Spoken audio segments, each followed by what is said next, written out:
So here we are at day 6, and today I'm going to be talking about the paintbrushes that you'd take with you.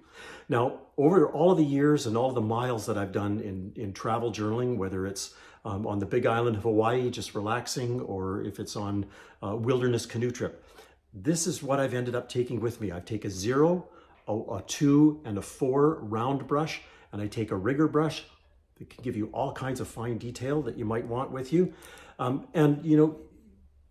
Travel journals are generally small, so you're not going to be doing great big paintings. You're going to be doing small little watercolor vignettes. So you don't need a whole range of big gaudy paintbrushes to take with you. So take those 4. If you can, spend a little bit more on paintbrushes at your local paint supply shop, because paintbrushes they really can make a difference. So I put them in a hard-sided, got like pencil case, in this case for brushes, little rubber band around it, and there you've got it.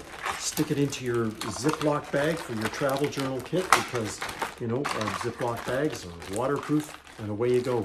And this, other than the journal, which I'll show you in a moment, that's about the size you're going to end up with. So again, lightweight, small, and cost effective. So watch for day 7 coming.